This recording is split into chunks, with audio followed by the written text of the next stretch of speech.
Sambahin niyo ang Diyos, bituing nagniningning.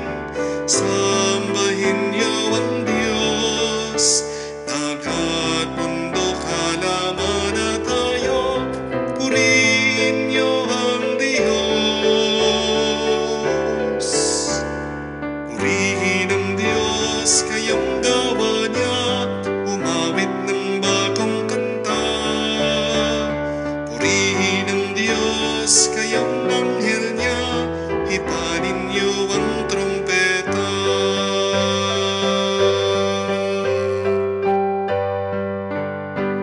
Sa ngalan ng Ama, ng Anak, at ng Espiritu Santo. Amen. Sumainyo ang Panginoon. At sumaiyo rin. Mga kapatid, anong laban mo sa buhay? Sinong kumakalaban sa iyo? Aminin natin, lahat tayo ay may struggle. Lahat tayo ay may pinagdadaanan na mabigat.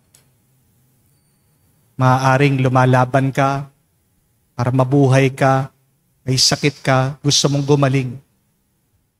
Maaaring nilalabanan mo ang iyong depression. Nalulungkot ka, gusto mong sumaya. Maaaring nag-aaway kayong mag-asawa.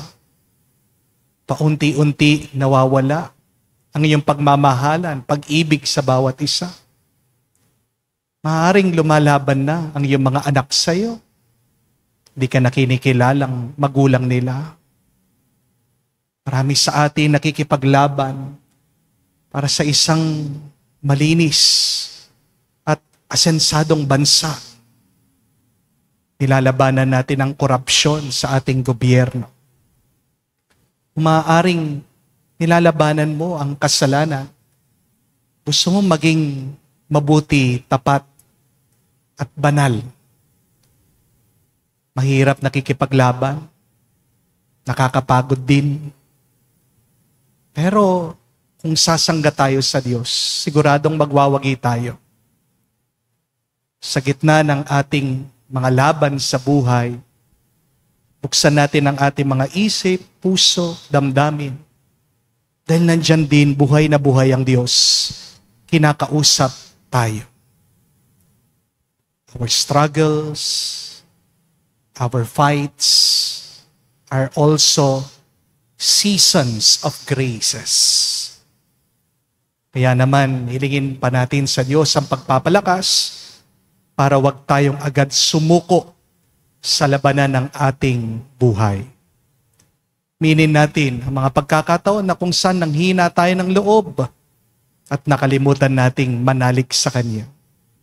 Sabihin natin, inaamin ko Sa makapangyarihang Diyos at sa inyo mga kapatid, na lubha akong nagkasala sa isip, sa salita, sa gawa at sa aking pagkukulang. Kaya isinasamo ko sa mahal na Birheng Maria, sa lahat ng mga anghel at mga banal, at sa inyo mga kapatid, na ako'y ipanalangin sa Panginoong ating Diyos. Kaawaan tayo ng makapangyarihang Diyos, patawarin tayo sa ating mga kasalanan, patnubayan tayo sa buhay na walang hanggan. Amen.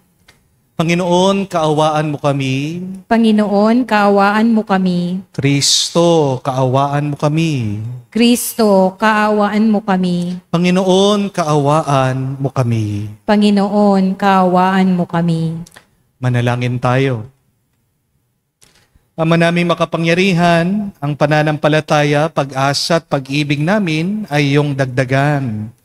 At gawin mong mahalin namin ang iyong mga kautusan, upang sa mga pangako mo kami maging dapat makinabang.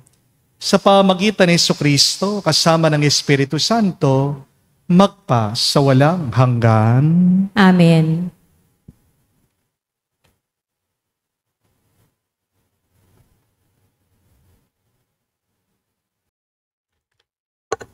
Pagbasa mula sa sulat ni Apostol San Pablo sa mga taga-Roma. Mga kapatid, kung ang Diyos ay panig sa atin, sino ang laban sa atin? Hindi niya ipinagkait ang sarili niyang anak, kundi ibinigay para sa ating lahat.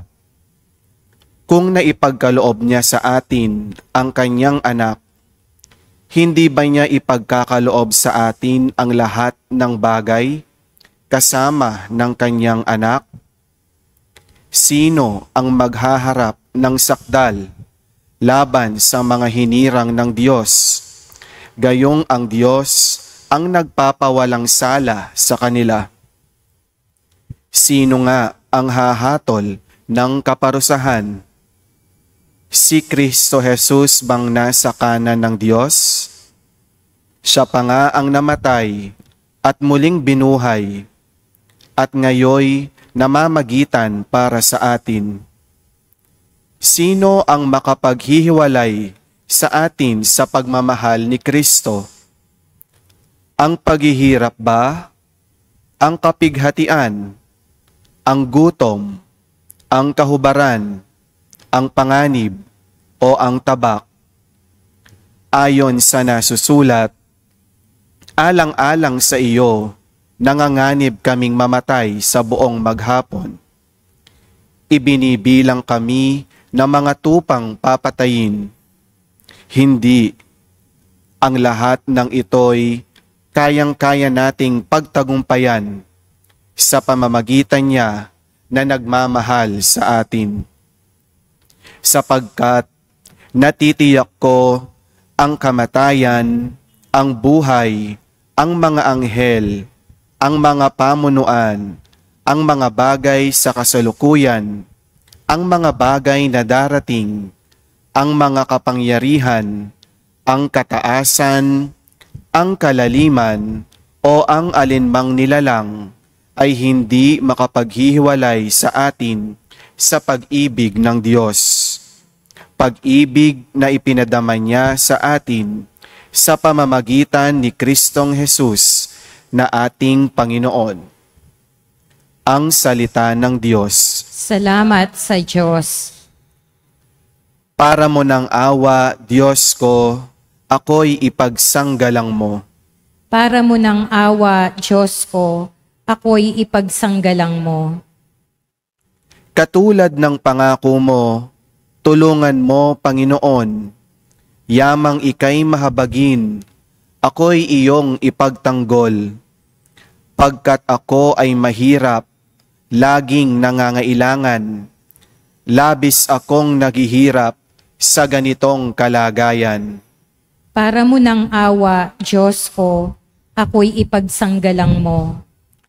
Tulungan mo ako, Poon, sana naman ay iligtas.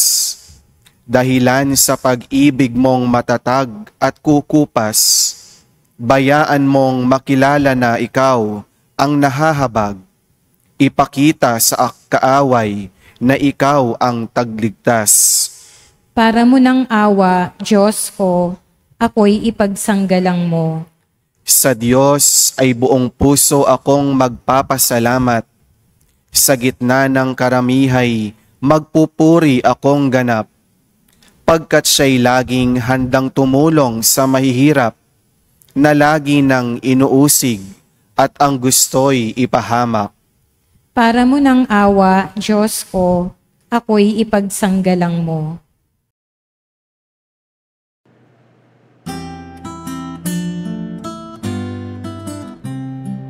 Alleluia, alleluia, alleluia, alleluia, alleluia,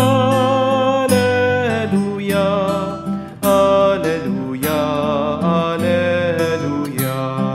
alleluia, alleluia, alleluia, alleluia, alleluia. Papuri sa hari natin, na ngayon ay dumarating, kapayapaan ay kamtin. Aleluya, aleluya. Sumainyo ang Panginoon. At sumaiyo rin, Ang mabuting balita ng Panginoon ayon kay San Lucas. papuri sa iyo, Panginoon. Dumating noon ang ilang Pariseo at sinabi nila kay Jesus, umalis ka rito sapagkat ibig kang ipapatay ni Herodes. At sumagot siya, sabihin ninyo sa alamid na yon, na nagpapalayas ako ngayon ng mga demonyo at nagpapagaling. Bukas ay gayon din, sa 3 araw, tatapusin kong aking gawain. Ngunit, dapat ako magpatuloy sa aking lakad ngayon, bukas at sa makalawa, sapagkat hindi dapat mamatay sa labas ng Jerusalem ang isang propeta. Jerusalem, Jerusalem, pinapatay mo ang mga propeta at pinagbabato ang mga sinugo sa iyo. Makailan kong sinikap na kupkupin ang iyong mga mamamayan, gaya ng paglukob ng isang inahin sa kanyang mga sisiw. Ngunit ayaw mo, kaya't lubos kang pababayaan. Sinasabi ko sa iyo, hindi mo na ako makikita hanggang sa dumating ang oras na sasabihin mo, pagpalain nawa ang dumarating sa pangalan ng Panginoon. Mga kapatid, ang mabuting balita ng ating Panginoon. Pinupuri ka namin, Panginoong Heso Kristo. Magandang araw po muli sa inyong lahat. Alam niyo po ba na minsan yung mga pinakamagandang inbensyon ay galing po sa ating mga frustrations. Baka hindi niyo po alam ito. Ang French fries na imbento po dahil mayroong isang customer, galit na galit po dahil sobrang lambot po ng mga French fries na binibigay sa kanya. Kaya gumawa po siya ng sarili niyang French fries. Yung manipis at yung crispy. Ang ballpen po na imbento naman dahil palagi daw po nagdudumi at nagkakalat yung fountain pen. Baka hindi nyo rin po alam. Ang Facebook na inimbento po ni Mark Zuckerberg, ginawa po niya kasi naiinis siya, napakalimitado daw po ng communication nila doon sa school campus nila. Ganyan din po yung karaoke. Bunga pala po ito ng pagkasawa ng isang Japanese singer. Paano naman po marami daw mga tao gustong palagi siyang kumanta na libre. Kaya gumawa po siya ng isang device na kahit na wala po siya, pwede pong marinig yung kanyang kanta. Pwede pong mag-enjoy sa musika ang mga tao. May bayad pa siya. Kaya po sa susunod na maiinis ka, magagalit ka, o magsasawa ka, huwag kang hihinto, huwag kang susuko. Dahil yan ang mission mo kung saan ka talaga tinatawag ng Diyos. Ang frustrations natin ay hindi po sumpa, kung hindi paanyaya. Ito po ay invitation ng Diyos na meron siyang gustong ipagawa sa iyo. 3 po ang paalaala kapag tayo'y naguguluhan na. 3 reminders when we are frustrated in life. Number 1, when you're frustrated, don't fight the feeling. Follow God's calling. Sa ating narinig na ebanghelyo ngayon, sinabi ng mga tao kay Jesus, umalis ka dito dahil gusto kang patayin ni Haring Herodes. Kung tayo po siguro magkaroon ng death threat, baka ang sagot natin, ayoko na. Diba? Minsan, meron mga iba sa inyo, agad nagbre-breakdown kapag nalaman nila na may cancer sila. Pero tingnan niyo ang ating Panginoong Jesucristo. Sabi niya, go tell that facts. I must press on today and tomorrow, on the 3rd day, until I reach my goal. Hindi siya nagpatalo sa kanyang takot o frustration. Bakit? Kasi alam niya, missions come with frustration. If you're doing something for God, expect oppositions. If you're walking in your purpose, there will be challenges and obstructions. Kaya kapag merong hadlang, huwag mo agad sasabihin na, siguro ayaw akong patuloyin ni Lord. Siguro hindi ito ang gustong pagawa sa akin ng Panginoon. Difficulty does not mean that God wants you to stop. Minsan nga yung paghihirap na yan ay sinyales na gusto ng Diyos na magsumikap ka pa. Di po ba? Ang sinasabi sa iyo ng Panginoon, laban, ituloy mo lang. At gamitin mo ang iyong frustration bilang iyong motivation. Amen? But secondly, your frustration is often God's direction. Sigurado minsan sa buhay mo, meron kang reklamo. Baka natatanong mo sa panalangin, Lord, bakit naman ganito? Bakit ang hirap? Bakit walang nangyayaring mabuti sa buhay ko? Pero baka hindi mo napapansin. Sa magulo mong sitwasyon, yan mismo ang gustong ipaayos ng Diyos sa'yo. The things that make you frustrated are often the things that God is calling you to fix. Di po ba? Kung inis na inis ka sa maruming paligid, baka dyan ka tinatawag ng Diyos na maglinis. Kung may sakit ka, dyan ka tinatawag ng Diyos. Magpahinga ka muna. Magpalakas ka muna. Kung galit ka sa iyong mister, tinatawag ka ng Diyos. Magpatawad ka. Baka gusto niya na mas tumibay pa ang iyong pagsasama. Kung lagi ka naiiyak, nakakakita ng mga batang gutom, baka tinatawag ka ng Diyos na magpakain sa kanila. Kung naiirita ka sa masamang sistema, baka ikaw ang tinatawag ng Diyos para baguhin ito. Your frustration is a clue to your purpose. Because in the kingdom of God, design shows up as desire. And desire often starts as a burden. Kung hindi mo mapigilan ang iyong sarili na magmalasakit, kung hindi mo mapigilan na tumahimik, kung hindi mo kayang baliwalain ang iyong kapwa, that is not annoyance. That is anointing. May kakilala po ako na namatayan ng mister. At kwento po niya sa akin, ilang taon din po niyang iniyakan tong kanyang mister. Na-depress po siya, nagkulong siya sa bahay, nagmukmuk siya. Hanggang isang araw daw po, pumunta siya sa bangko. May nakatabi daw po siyang isang misis. Nakakwentuhan niya. Tong misis din pala, ay kamatay-matay pa lang ng mister niya. At hindi daw po mapigilan nitong babae na maluha habang nagkwekwento. Sabi po nitong aking kakilala, di ko ba alam, Father, para bang dinala ako ng Diyos doon sa oras, doon sa lugar na yon, para lang i-comfort ko itong babae. Kasi walang ibang makakaintindi sa kanya kung hindi yung kamukha din niya na namatayan. Kaya pinalakas niya yung loob nitong babae. At nabigla daw po siya doon sa mga salita na lumabas sa kanyang bibig dahil puno daw po ito ng wisdom at ng malasakit. Sabi niya, ngayon ko na naiintindihan, Father, bakit hinayaan akong malungkot ng Diyos para magabayan ko ng mabuti itong nalulungkot. My dear friends, always think that your pain has a purpose. Kaya kung naguguluhan ang loob mo, isipin mo ito ay ang kamay ng Diyos. Tinutulak ka sa dapat mong harapin ngayon. Third and last, God will steer your spirit until your desire matches His design. Kaya minsan, pinapayagan ka ng Diyos na mainis para magising ang iyong puso, para mapakilos ka, para matutunan mong sabihin, Lord, gamitin mo ako. Kung ako ang solusyon, tulungan mo akong magsimula. Remember Jesus in the gospel, He wept over Jerusalem, not because He was weak, but because He loved deeply. And He wanted to change the people that God loves. Ganon din po tayo. Kung minsan umiiyak ka, hindi dahil mahina ka, kung hindi dahil mahal na mahal mo itong mga tao sa buhay mo, pamilya mo, ang simbahan, ating bayan.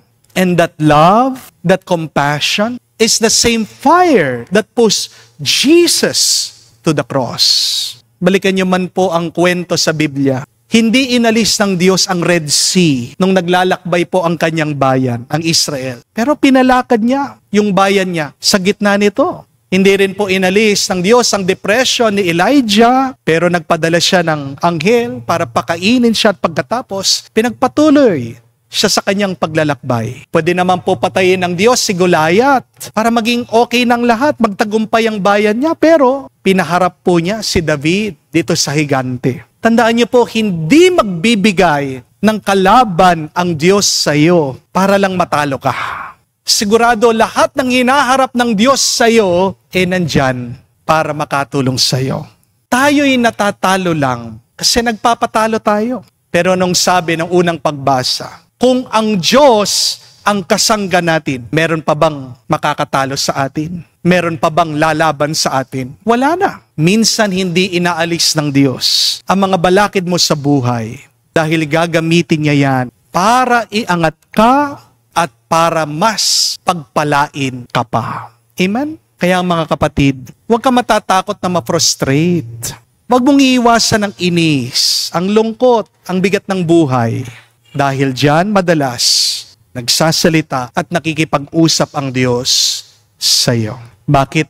Baka yung galit mo sa kawalan ng disiplina ay tawag ng Diyos para magturo ka. Baka yung inis mo sa kawalan ng malasakit at pagmamahal ng iba ay tawag ng Diyos para ikaw ang unang magmahal. Baka yung frustration mo sa sistema, sa gobyerno ay binhi para ipaglaban mo ang tama at wasto. Because in the kingdom of God, frustration is not the end. It is just the beginning of a transformation. Kaya kung naiinis ka kapatid, huwag kang umatras. Tandaan mo, hindi yan frustration. It is just God's invitation. Magandang itanong, ano bang aking mga frustration ngayon sa buhay? Ano bang aking lungkot, inis, at pagkasawa? Kapatid, tandaan mo ang 3 aral na ito kapag malapit ka ng sumuko at huminto.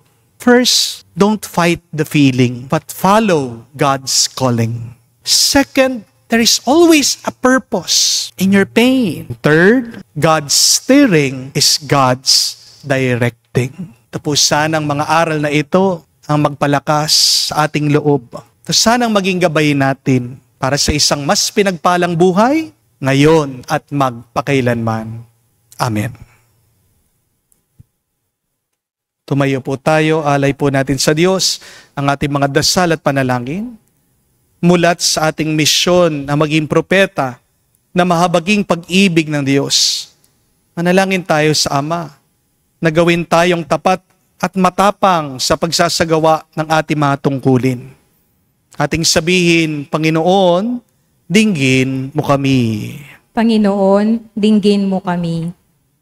Ang simbahan, sa pamamagitan ng kanyang mga pinuno, naway maging tapat sa kanyang pagiging propeta, na ituro sa mga tao, sa ating panahon, ang tamang bagay na pinahalagahan ng Ebanghelyo.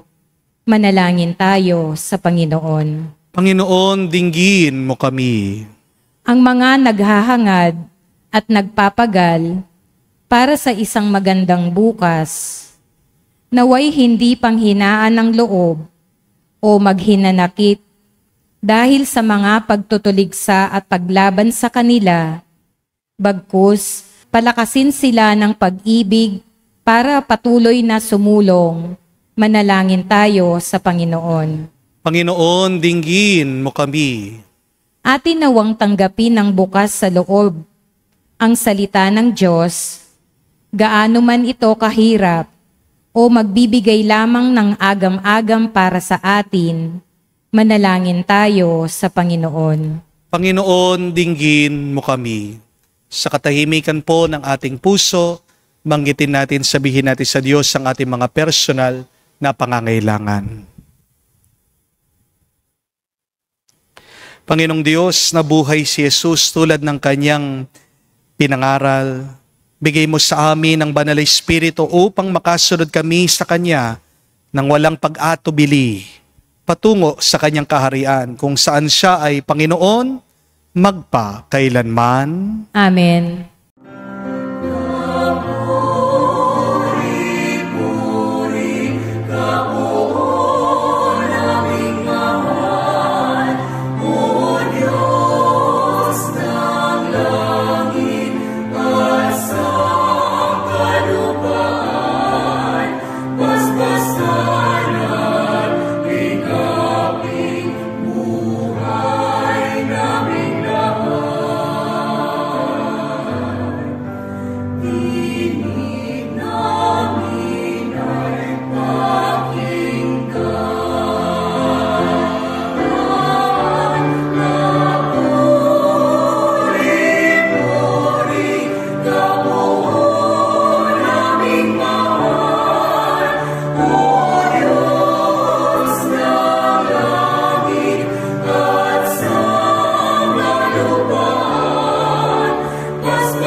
Manalangin kayo mga kapatid, para ang ating mga paghahain ay kalugdan ng Diyos amang makapangyarihan.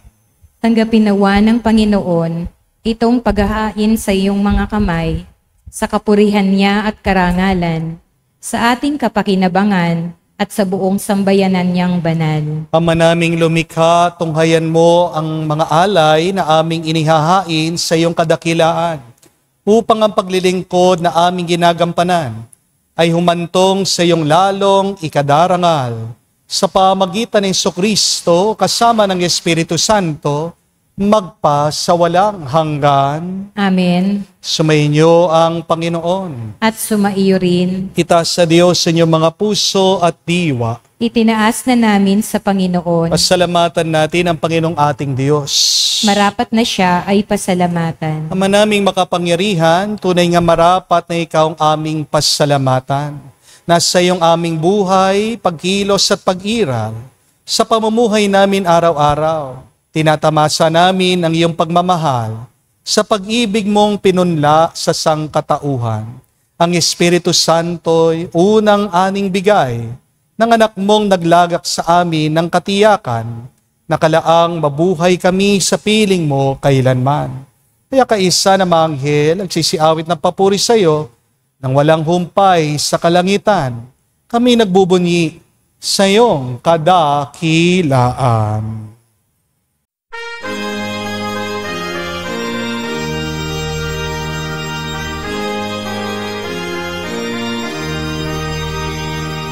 Santo, Santo, Santo, Panginoong Diyos ng mga hukbo, napupuno ang langit at lupa ng kadakilaan mo.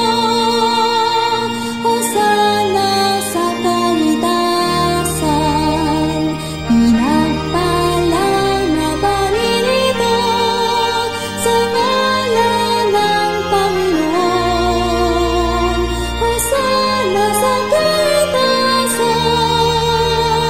Hosana sa kaitasan. Ama naming banal, ikaw ang bukal ng tanang kabanalan.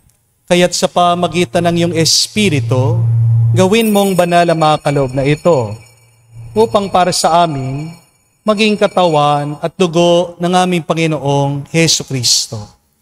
Bago niya pinagtiis ang kusang loob na maging handog, hinawakan niyang tinapay, pinasalamatan kanya, pinaghati-hati niya iyon, inabot sa kanya malagad at sinabi, tanggapin ninyong lahat ito at kanin.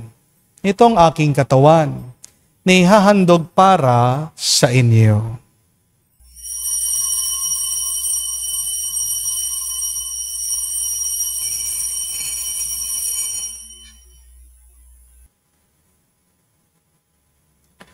Gayon din naman, nung matapos ang hapunan, hinawakan niyang kalis, muli kanyang pinasalamatan, nabot niya ang kalis sa kanyang malagad at sinabi, tanggapin ninyong lahat ito at inumin. Ito ang kalis ng aking dugo, ng bago at walang hanggang tipan. Ang aking dugo na ibubuhos para sa inyo at para sa lahat, sa pagpapatawad ng mga kasalanan. Gawin ninyo ito sa pag-alaala sa akin.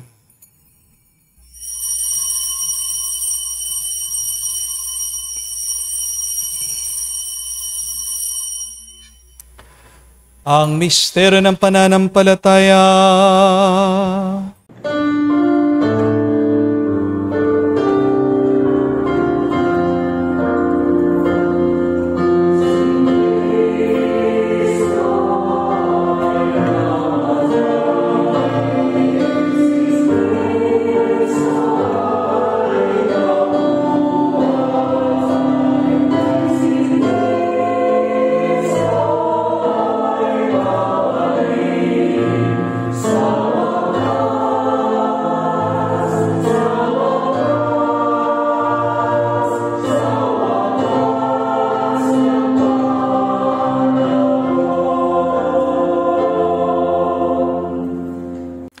Ama, ginagawa namin ngayon ang pag-alaala sa pagkamatay, muling pagkabuhay ng iyong anak.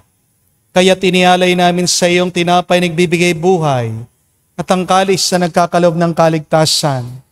Kami nagpapasalamat dahil kami iyong minarapat na tumayo sa harap mo para maglingkod sa iyo.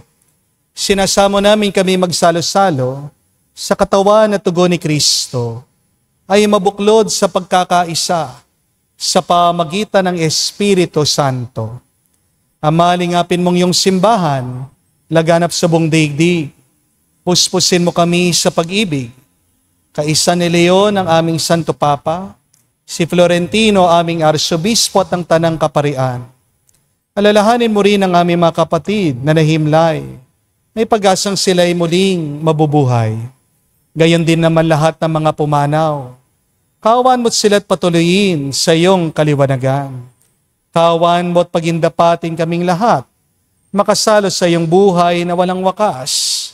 Kaisa na Mahal na Birhen Maria, Ina ng Diyos. Kaisa ni San Jose, ang kanyang malwalhating esposo.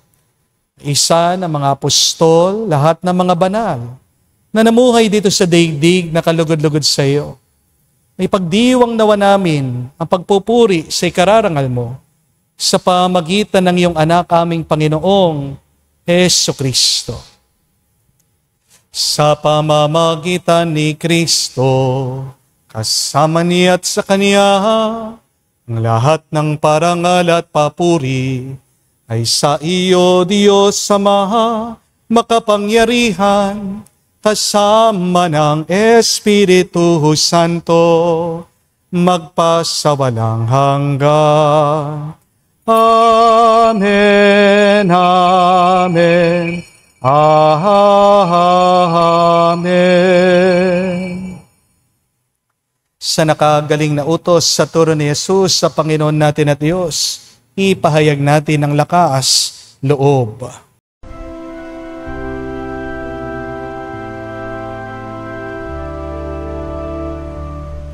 Ama namin, sumasalangit ka, sambahin ang ngalan mo, mapasa amin ang kaharian mo, sundin ang loob mo dito sa lupa,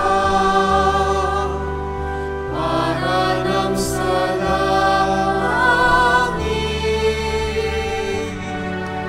Bigyan mo kami ngayon ng aming kakanin sa araw-araw, at patawarin mo kami sa aming mga sala, para ng pagpapatawad namin sa nagkakasala sa amin.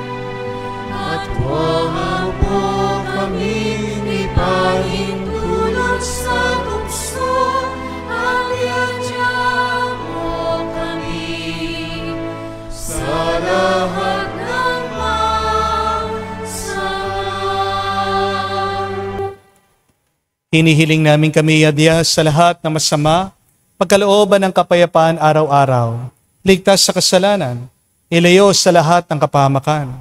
Samantalang aming pinanabikan ang dakilang araw na pagpapahayag ng tagapagligtas naming si Jesucristo.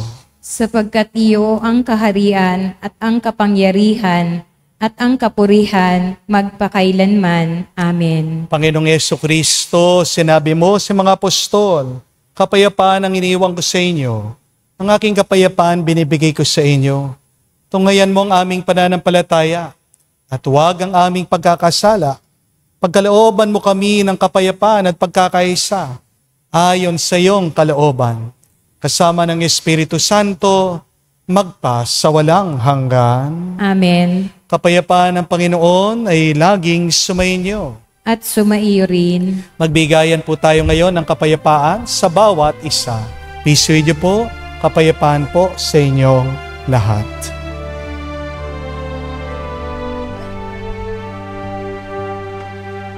Cordero ng Diyos na nag-aalis ng mga kasalanan ng sanlibutan, maawa ka sa amin.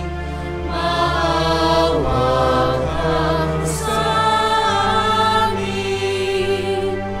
Cordero ng Diyos na nag-aalis ng mga kasalanan ng sanlibutan, maawa ka sa amin.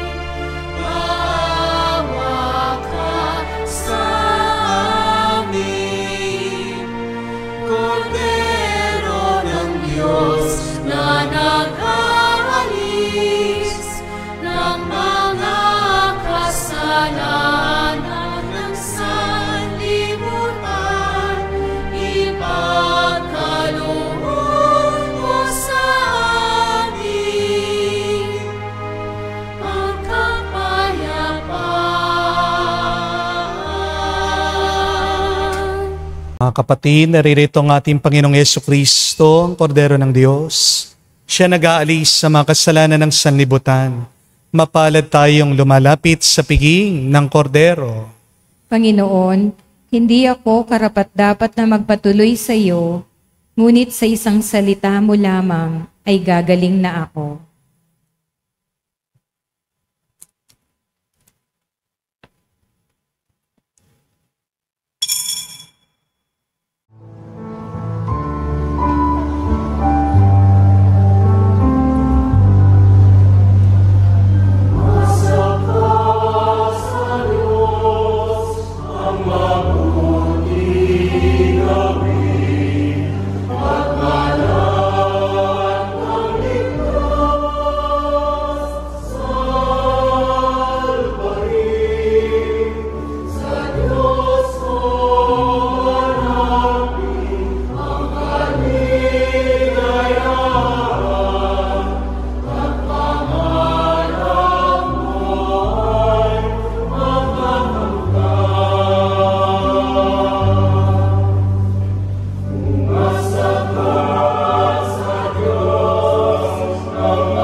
Manalangin tayo.